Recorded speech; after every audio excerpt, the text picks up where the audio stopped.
mengingatkan jemaat ya untuk menjaga tubuhnya, kesehatannya ya, melalui tetap saya tidak bosan ya. Sebetulnya saya bosan sebetulnya bosan, tapi ya bagaimana, karena mengasihi itu apa, jadi masih bosan jadi terus ya itu. Nah, itu kasih itu membuat kita jadi tawanan ya. Jadi sebetulnya nggak suka ngomong, tapi ya mau nggak mau. Jadi supaya jemaat itu mengerti sungguh menjaga kesehatan seperti yang sudah saya ajarkan selama ini di tempat ini ya. Nggak lama ini, hanya untuk ada dua hal ya yang menjadi masalah dalam kesehatan manusia di Indonesia maupun di seluruh dunia ya. Itu pertama adalah hipertensi atau tekanan darah tinggi, kedua diabetes atau gula darah yang tinggi. Itu dua hal itu benar-benar menguasai seluruh dunia, khususnya setelah industri kuliner itu maju luar biasa seperti hari-hari ini ya. Mau kuliner yang di jalanan maupun jajanan-jajanan siap saji maupun yang jadi diolah di pabrik-pabrik sehingga ada di mal-mal ya. Nah, jadi saudara, karena kedua hal ini yaitu hipertensi dan diabetes, itu akibatnya itu adalah stroke. Jadi stroke itu ada dua ya. Jadi saudara harus perhatikan ini, saya nggak lama ini ngomongnya. Stroke itu ada dua. Yang pertama adalah stroke iskemik. Stroke iskemik adalah penyumbatan pembuluh darah khususnya di otak ya. Kalau stroke itu memang istilah stroke itu biasanya dipakai untuk pembuluh darah di otak, tapi sebetulnya penyumbatan darah itu bisa terjadi di seluruh tubuh kita ya. Itu yang saya katakan, stroke itu bisa di mana-mana gitu ya. Tapi itu bukan bahasa kedokteran, itu bahasa saya untuk supaya jemaat itu hati-hati ya. Lalu kalau penyumbatan itu terjadi, maka fungsi tubuh itu akan terganggu. Tiba-tiba mata kita kabur, nggak bisa lihat jelas, itu stroke iskemik namanya. Tiba-tiba kelopak mata kita nggak bisa terbuka, nutup terus, harus dibuka sama tangan baru buka. Tapi kita nggak merasa pusing, nggak merasa apa-apa. Nah, itu stroke iskemik. Tapi stroke iskemik ini adalah tanda yang dikeluarkan oleh tubuh ketika ada penyumbatan untuk kita berhati-hati. Karena kalau penyumbatan ini dibiarkan, nggak segera diobati atau nggak segera disembuhkan, akan terjadi stroke yang kedua yang disebut stroke hemoragik. Stroke hemoragik itu adalah pecahnya pembuluh darah karena penyumbatan yang terjadi.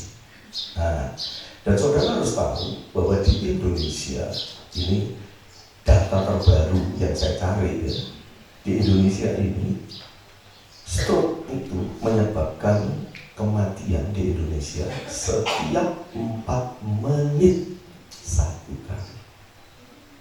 Jadi saudara bayangkan, setiap 4 menit ada orang yang mati karena stroke. Kalau 1 jam 15, setiap jam 15 orang meninggal karena stroke. Saudara, kalau ada Natalan atau Pesah hanya di Perum atas, itu 1 hari bisa kedengaran ambulan 2-3 kali. Betul nggak? Dan itu kebanyakan stroke. Percaya saja. Itu hanya di Perum atas. Belum Perum bawah, Lindanu, belum Sarongsong, Langsot, Tumatang,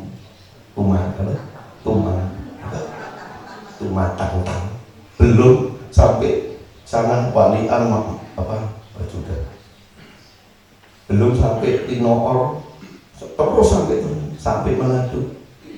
Bayangkan di Indonesia 4 menit sekali orang mati karena stroke. Dan stroke itu diakibatkan hipertensi dan diabetes. Dan hipertensi dan diabetes adalah 2 penyakit yang 90% disebabkan karena pola makan minum yang tidak benar. Bukan penyakit Bapak. Sekalipun ada orang bilang, oh orang tua aku hipertensi, aku ini keturunannya. Oh orang tua aku diabetes, aku menurun. Tidak. Yang menurun itu hanya potensi atau kemampuan untuk memiliki penyakit yang sama. Tapi itu tidak serta-merta membuat saudara terkena sakit. Nenek saya, bibi saya, om saya, adiknya papi, Ben, itu semua diabetes, semua darah tinggi. Tapi apakah saya mau diabetes darah tinggi? Saya menjaga sungguh kesehatan saya. Tekanan darah saya tidak pernah bahkan mencapai 120, enggak pernah. Kemarin saya periksa hanya 115/71 gitu. Dan itu rata-rata seperti itu. Usia saya 62 tahun.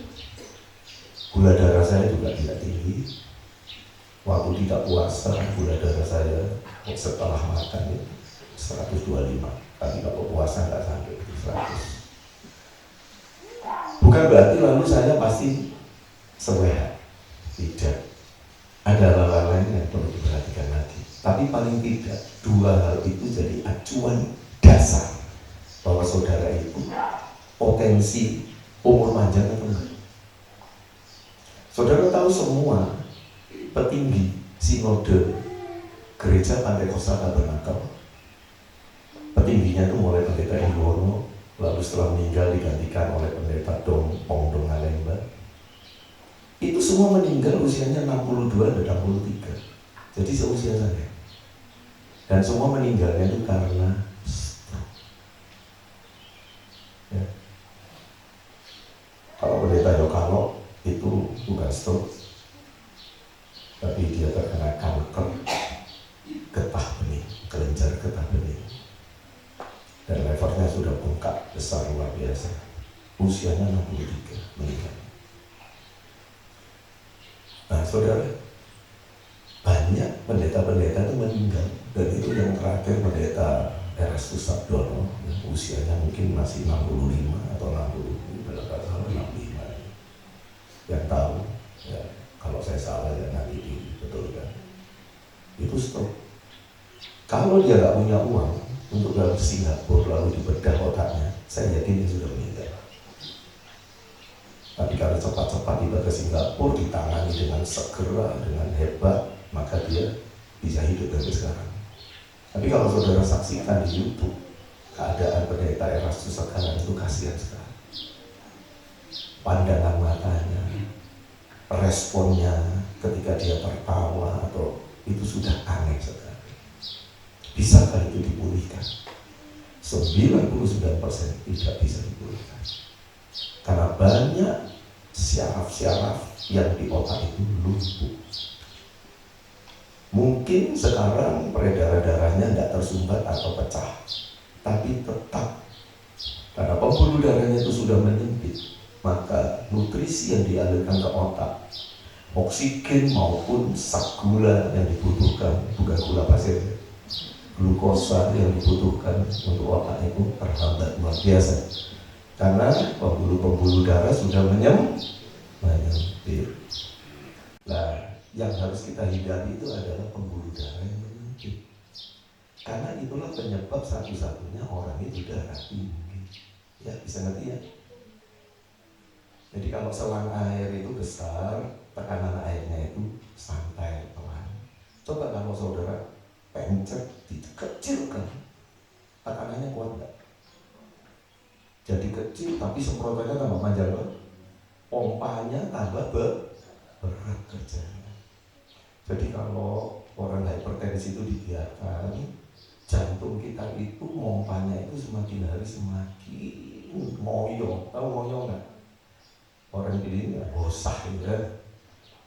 Nah akhirnya jantungnya ototnya lemah. Begitu jantungnya lemah itu terjadi pembengkakan jantung dan sebagainya. Tambah, saudara, nggak karu-karuan keadaan kita. Nah, untuk menjaga supaya pembuluh darah kita tidak sempit, ya, itu saya hanya memberikan kepada saudara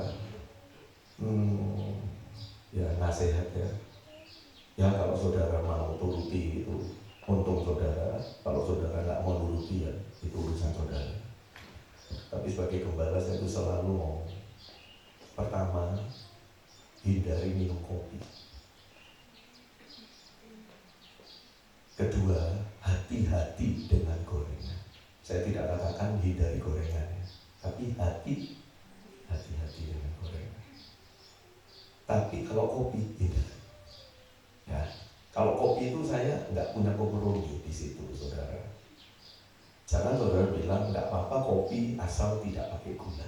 Saya akan terangkan sedikit tentang kopi baik tanpa gula maupun dengan gula. Kopi, saudara, itu sudah disetujui oleh seluruh dunia bahwa zat yang terkandung dalam kopi yang disebut kafein itu memang ada gunanya untuk memacu jantung. Jadi orang yang jantungnya agak males karena mungkin adrenalinnya kurang. Jadi saudara, ya saya nanti kalau menerangkan terlalu panjang. Ada hormon yang namanya adrenalin yang dikeluarkan oleh kelenjar adrenal yang bentuknya seperti ginjal, ada di atas ginjal kita memang.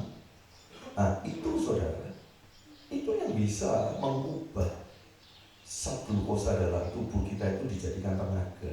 Nah itu sebabnya kalau orang itu disuntik adrenalin, dia tiba-tiba jadi kuat luar biasa. Nah adrenalin ini saudara, ini juga berperan untuk supaya jantung kita itu berdetak dengan baik dan sebagainya.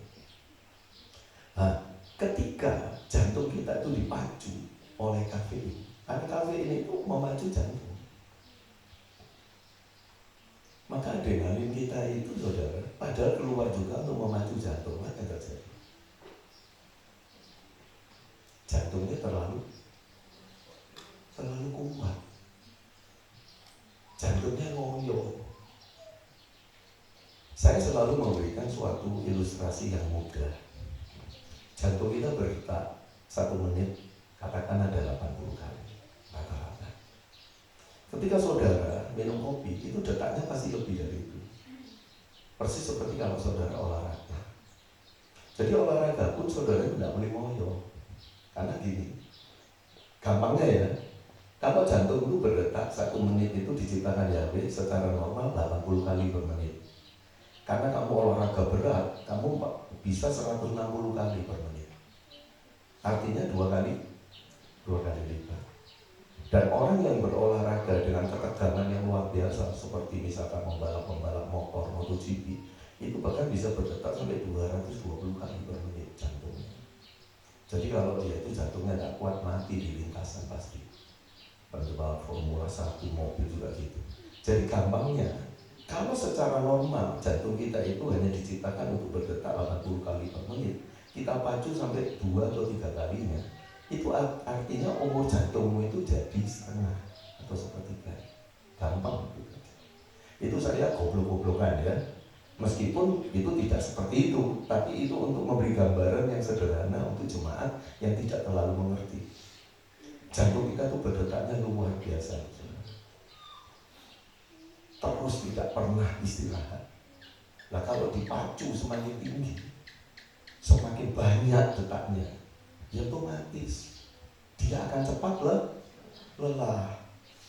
Kalau umurmu itu 50 tahun dengan detak jantung yang 80 kali per menit, kalau itu 160 terus gitu, umurmu 25 itu sudah mati kan? Karena jantungmu sudah selesai, baterainya habis. Itu gampangnya seperti itu. Itu sebabnya saudara itu yang muda-muda itu ya, hati-hati kalau olahraga itu. Jangan olahraga itu maju jantungmu itu berlebihan. Kamu bilang sehat, betul. Ketika jantung kita berdetak lebih kencang dari biasanya, itu dimungkinkan pembuluh darahnya nggak sempit itu diterobos. Tapi kalau pola makan minummu tidak berubah, nggak ada gunanya. Kamu masih muda, kuat jantungmu menerobos itu, tetapi harus ada efek sampingnya. Jantung yang dipergunakan dengan semakin kuat, jantungnya semakin cepat lelah. Selalu ada efeknya seperti itu. Dan itu kalau orang-orang atlet-atlet itu namanya overtraining. Dan itu bisa memicu bahkan kematian. Nah itu sebabnya ada orang setelah selesai futsal, selesai tenis, lalu duduk, minum, mati mendadak. Kenapa? Karena jantungnya kejam. Tadi jantungnya bercetak dengan cepat 2 kali lipat dari biasanya, bahkan 3 kali. Begitu duduk, saudara, jantungnya itu kejam. Seperti kalau kaki saudara bikin lari, lalu turun. Kecepatan kakimu itu, saudara, dengan kecepatannya turun tubuhmu itu tidak sinkron, kamu ngejat. Bisa ngerti maksud saya? Ya. Nah, jadi saudara, kopi, kafein, yang bahaya dari kafein itu adalah dia itu menghalangi pencerapan kalsium dan magnesium di dalam darah kita yang harusnya masuk ke sel-sel tubuh, itu dihalangi. Ketika itu dihalangi, maka kalsium dan magnesium itu, saudara, hanya muter-muter di tubuh kita. Lama-lama nempel di pembuluh-pembuluh darah. Itu yang namanya plang, saudara. Itu sebabnya kalau saudara nggak percaya ya, saudara periksa saja jurnal-jurnal kedokteran. Orang yang dioperasi arterinya diambil, itu pembuluh darahnya itu bukan warnanya merah, putih, dan itu kalau dikeringkan langsung isinya cuma kapur. Nah, kalau saudara masih belum mengerti sampai di sini, ya berarti saudaranya IQ-nya 30. Saya serius gitu. Magnesium, kalsium, dan fosfor itu ujung tombak, mineral yang menjadi ujung tombak seluruh kesehatan kita. Kalau itu dihalang-halangi masuk ke dalam sel tubuh kita, hanya berputar-putar di dalam darah kita, maka sel tubuh kita akan menjerit, membutuhkan kalsium, magnesium, fosfor itu tadi. Lalu kalau menjerit itu apa yang terjadi? Padahal ini banyak magnesium, fosfor, magnesium itu di dalam darah banyak, tapi karena ada kafein tidak bisa masuk ke dalam sel tubuh. Apa yang terjadi? Tubuh kita akan otomatis mengeluarkan magnesium, fosfor, dan kalsium. Dari mana? Dari tulang dan gigi kita. Itu sebabnya orang yang suka ngopi banyak, giginya pasti goyang semua. Tidak bisa tidak. Dan tulangnya keropos. Tulang keropos itu bahaya. Tulang itu saudara, di luar nampaknya tidak berubah, tapi keropos di dalam. Saudara jatuh sedikit patah tulang, sedikit tersandung jatuh retak tulang, itu tulang keropos. Dan kalau saudara jatuh pas di pinggul, tulang pinggulmu patah, lumpuh kamu seumur hidup. Jangan main-main itu dengan kopi. Saya tidak pernah minum kopi. Kalau dulu waktu masih muda, umur 20-an itu minum kopi, tapi kopi jitu. Kopi siji jagung itu. Itu pun hanya kalau melekan. Tahu melekan enggak? Doa malam semalam suntuk setahun sekali misalkan. Itu saya minum, tapi itu bukan kopi. Dan itu pun tidak saya teruskan karena nggak enak di lambung saya.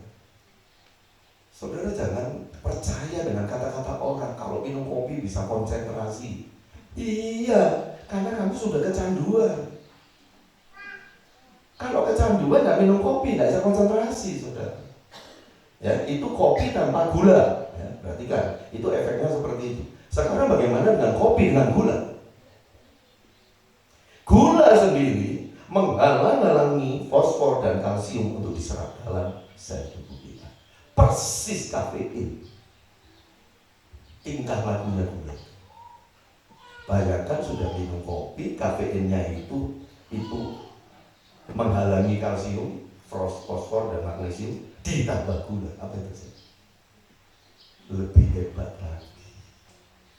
Jadi memang benar orang bilang kalau tanpa gula itu bagus. Bagusnya itu kerjanya, kejahatannya cuma setengah. Bukan bagus dalam arti itu berguna, bukan berarti itu efeknya itu positif. Tidak. Kopi itu nggak ada positifnya. Ada orang bilang antioksidannya tinggi. Antioksidan paling tinggi, percaya nggak? Hati yang gembira. Antioksidan yang paling hebat itu hati yang gembira. Ketika kamu selalu penuh syukur dan hidupmu bersuka cita karena kasih Yesus, itu antioksidan yang paling hebat. Bukan kopi. Saudara, untuk apa antioksidan hebat? Tapi juga negatifnya juga hebat. Untuk apa? Kalau hatimu yang gembira, itu seluruhnya positif, nggak ada negatifnya. Amin. Coba cerdas kalau berpikir. Apalagi yang suka minum kopi itu kemasan-kemasan 3 in 1, 4 in 1, 5 in 1, 6 in 1. Pakai creamer, kopi-kopi nggak sudah begitu kalau di Starbucks espresso sudah racun toh mahal. Loh mahal lu merusak awakmu. Aduh maaf ya. Sudah mahal merusak tubuh.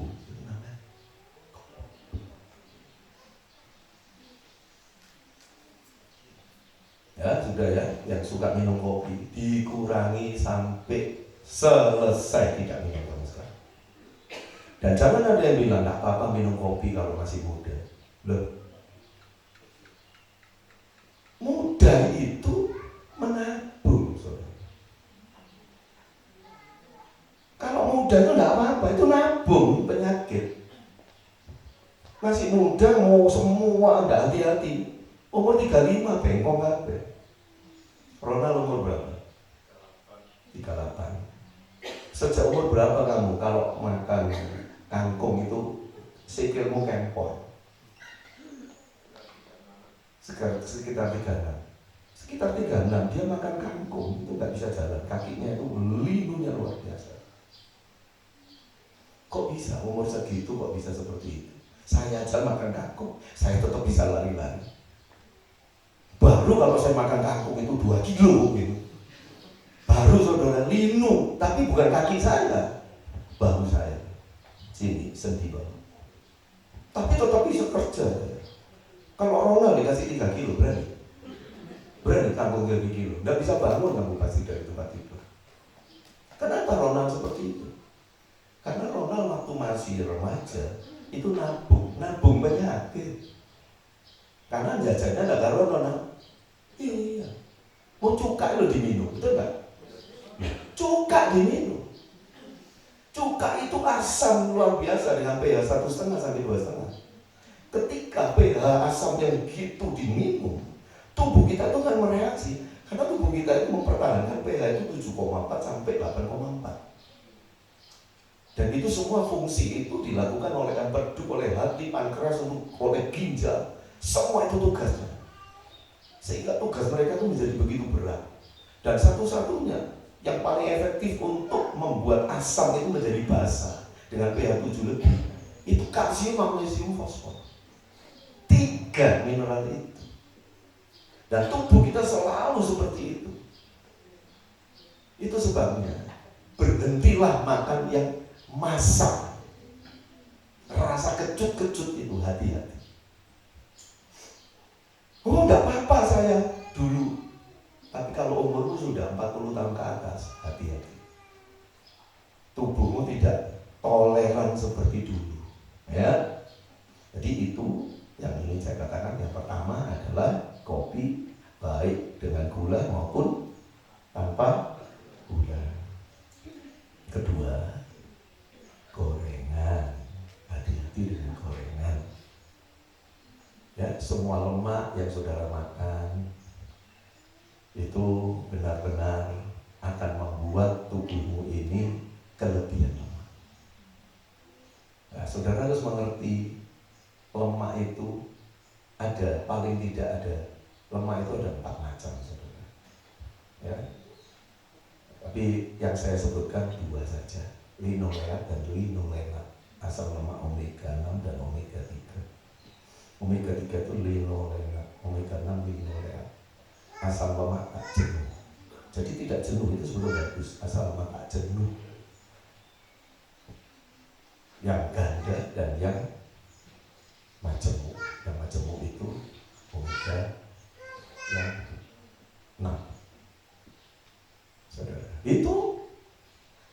cuma itu, saudara, keduanya itu harus dimakan dalam perbandingan yang benar. Tapi saudara harus tahu bahwa semua minyak goreng yang di luar itu, mau bahkan minyak kedelai, semua itu luar biasa banyaknya asam lemak omega 6. Omega 6 itu nggak boleh terlalu banyak. Perbandingannya dengan omega 3 itu ada 1:2 sampai 1:3. Nah, sedangkan omega 3 saudara itu bisa dapatkan bukan dari telur omega 3, karena itu bohong. Itu zat kimia warnanya putih dicampur dengan minumnya ayam, telurnya jadi oranye semua. Itu bukan omega 3. Ayam itu bisa menghasilkan telur omega 3 kalau makanannya itu benar-benar alami. Karena semua yang dimakan dia itu omega 3-nya tinggi. Dan khususnya itu bukan di biji-bijian. Omega 3 bukan di biji-bijian, tetapi paling banyak ada di makhluk hidup, seperti kerang-kerangan, krecok, ya, umbi, cacing tanah. Itu sebabnya yang suka makan itu adalah bebek, saudara. Bebek itu makan remak dan sebagainya, cacing di sawah-sawah. Itu sebabnya telurnya kuningnya warnanya orange. Itu omega 3 yang sejati. Bukan di kandang ayam lalu dikasih obat-obatan. Saya tahu loh saudara, saya pernah praktek dengan obat itu dan saya hentikan. Saya hanya ingin tahu omega 3 tidak didapatkan dari serbuk-serbuk putih, zat-zat aneh itu, saudara. Nah, omega 3 itu banyak di ikan-ikan laut yang bagus. Lalu ada di telur, ya, khususnya kuning telurnya. Lalu ada di mana? Kalau minyak, itu minyak zaitun, itu yang terbagus. Jadi kalau saudara itu mau goreng, pakai minyak zaitun, nggak larang, memang larang. Yang sehat itu memang mahal, saudara. Tapi itu tidak semahal kalau kamu sakit, betul kan?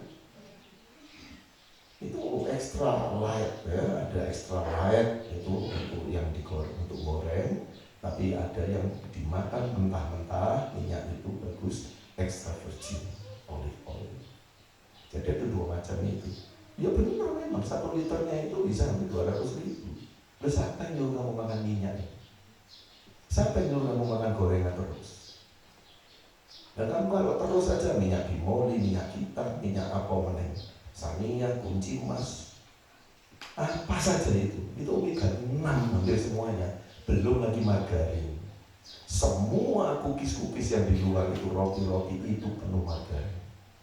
Itu sebabnya saya suruh Andre itu bikin roti, biapong, roti apapun, sampai yang namanya speaker, tidak boleh ada margarinnya. Kalau ada margarinnya, nggak mungkin saya mau makan. Jadi itu sebabnya teksturnya beda dengan di luar, tapi itu sehat. Itu yang dipakai minyak yang bagus, bukan minyak kita dan sebagainya. Memang bukan minyak zaitun, tapi akan mengarah ke sana. Asal harganya dinaikkan sedikit. Itu perintah saya, saudara, untuk jemaat sudah sehat. Selama ini masih pakai minyak kedelai, tapi itu pun sudah mahal. Nah, tapi minyak kedelai pun itu kurang sehat ketika dipanaskan tinggi. Itu omega 3-nya luar biasa jahatnya, jadi lemak trans. Padahal dia itu tidak jenuh sebetulnya minum kedelai, jagung dan sebagainya. Nah, jadi hati-hati dengan gorengan. Coba itu Pak Victor waktu buka Bethsaida, 90% yang dijual di situ pasti gorengan. Betul nggak? Betul nggak Pak Victor? Iya betul. Nggak, bukan di Pak Victor. Cari kuliner dimanapun, semua itu gorengan. Oh ini bukan gorengan, ini ayam geprek. Loh, ayam geprek kan digoreng. Ini bukan ayam, bukan. Ini ayam apa lagi? Apa? Yang lainnya selain ayam geprek, ayam apa? Memang bukan digoreng. Oh ini dibakar. Sebelum dibakar harus digoreng sih. Soalnya langsung dibakar, suwi waktu rugi. Kalau disondek makan ikan bakar, itu saya tahu sendiri, digoreng dulu, baru itu dibakar. Ya, saudara, jadi itu gorengan hati-hati. Yang ketiga, gula.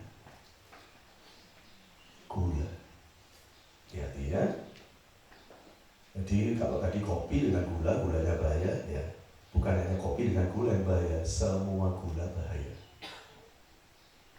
Kalau saudara tidak bijaksana menggunakan gula, hati-hati.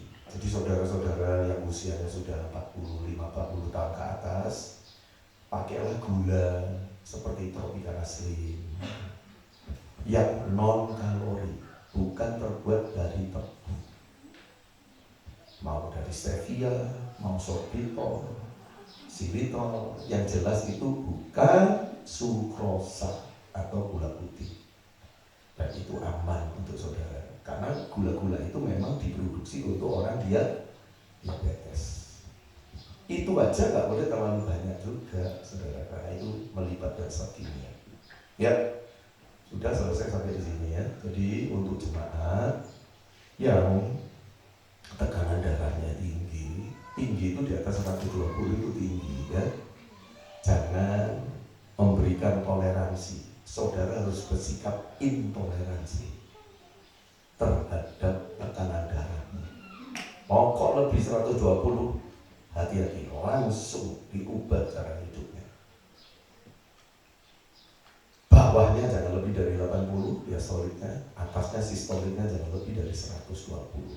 Jangan percaya omongan dokter yang berkata, oh kalau orang 40 tahun ke atas biasa tekanan darahnya 140. Kalau umur 50 tahun ke atas 150 biasa. Kalau umur 60 160. Apa-apaan saudara? Kok dipojok nabi umurnya? Ini umurnya 80, tekanannya 180, maka login kan? Stroke semua. Ya, tidak bisa. Saya 62, tekanan saya tidak sampai 120. Kalau capek 105 malah. Semakin capek saya semakin drop tekanan darah saya. Siapa bilang kalau orang tua itu wajar tekanannya itu 140, 150? Tidak wajar. Ya, saya tidak menjelekkan mami saya, Ibu Setia. Ibu Setia waktu masih ada di Tomohon itu punya langganan dokter di Sonder. Nama dokternya siapa ya? Roy. Kan saya itu sering meriksa papi mami kesehatannya. Mami, tekanannya mami itu 146. Nggak boleh nih, harus 120 maksimal. Harus minum obat. Mami bilang apa? Dokter Roy bilang wajar umur kayak mami ini 146. Saya bilang tidak wajar. Dokter itu hanya berkompromi dengan kesehatan masyarakat. Nggak benar, itu nggak boleh. Nanti tambah tinggi terus. Karena akhirnya tambah tinggi terus. 156, 160, 168, akhirnya stroke sampai hari ini. Saya sempat ingatkan itu waktu saya telepon beberapa bulan yang lalu. Coba mami dulu dengar saya. Tidak mendengar kata dokter, tapi dengar saya. Mami pasti tidak stroke. Saudara, jangan berkata bahwa itu adalah kehendak Elohim. Kehendak Elohim itu adalah engkau bertanggung jawab atas tubuh.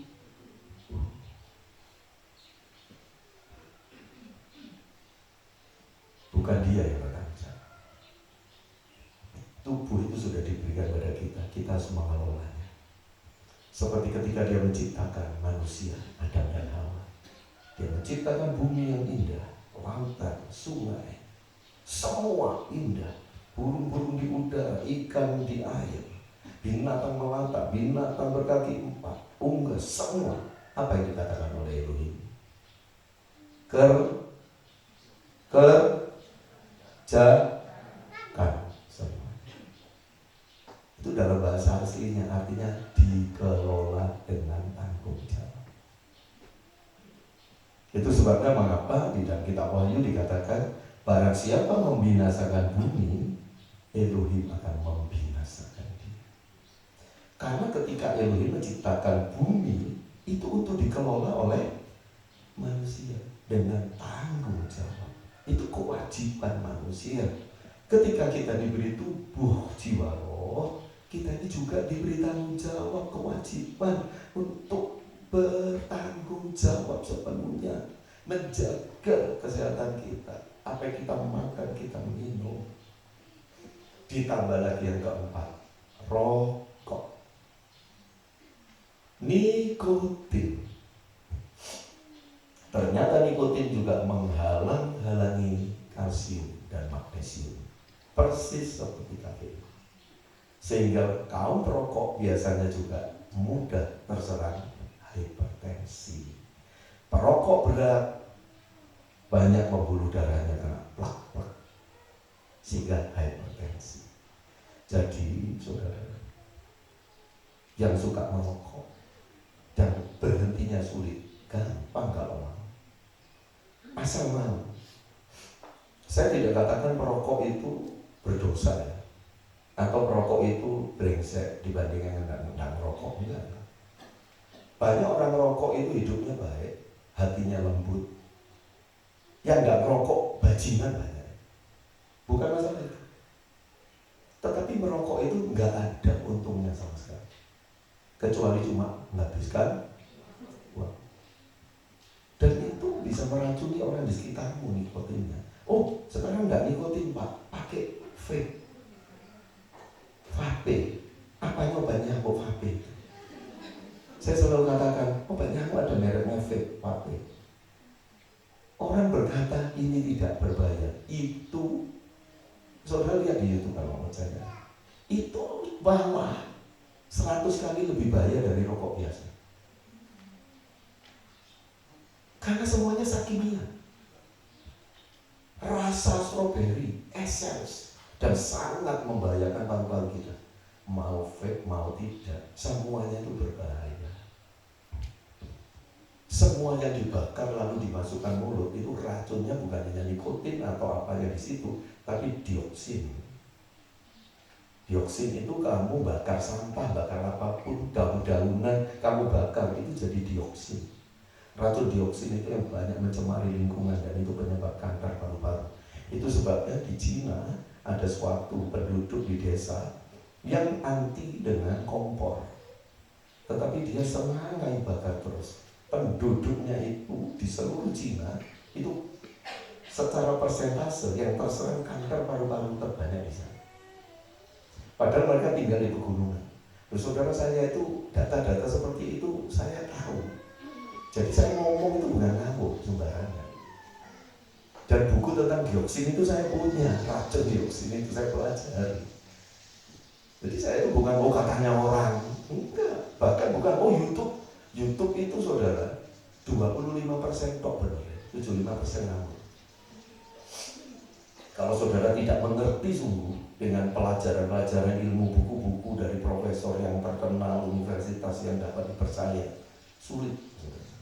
Itu pun terus berkembang. Yang namanya pengetahuan terus berkembang. Jadi merokok itu berbahaya. Orang merokok itu cenderung tekanan darahnya nanti tinggi. Juga nanti diabetes juga. Sama. Karena dua penyakit itu saudara sahabat karib. Saya tidak akan terangkan kenapa kok bisa kayak gitu hubungannya. Kok bisa sahabat karib. Saya tidak akan terangkan kelamaan gitu ya.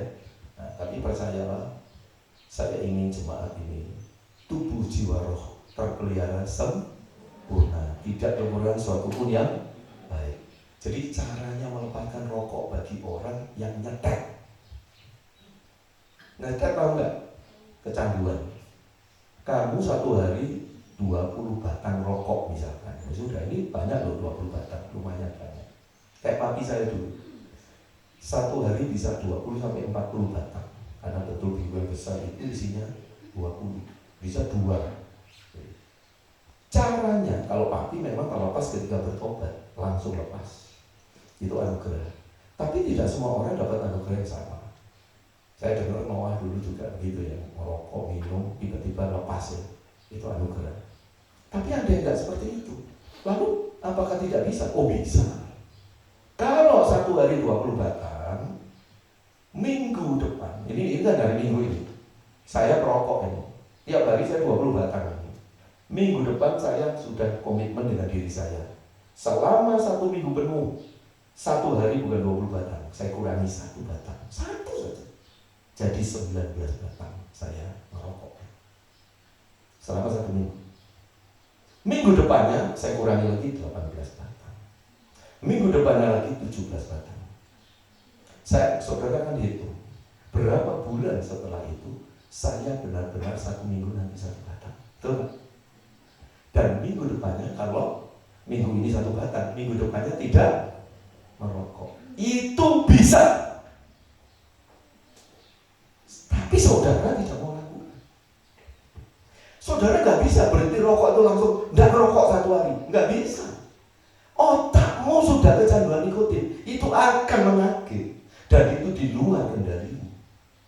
Itu sebabnya banyak orang gagal dan hampir semua gagal kalau mau lepas rokok. Tapi kalau mengikuti saran saya ini berhasil 100%. Kenapa?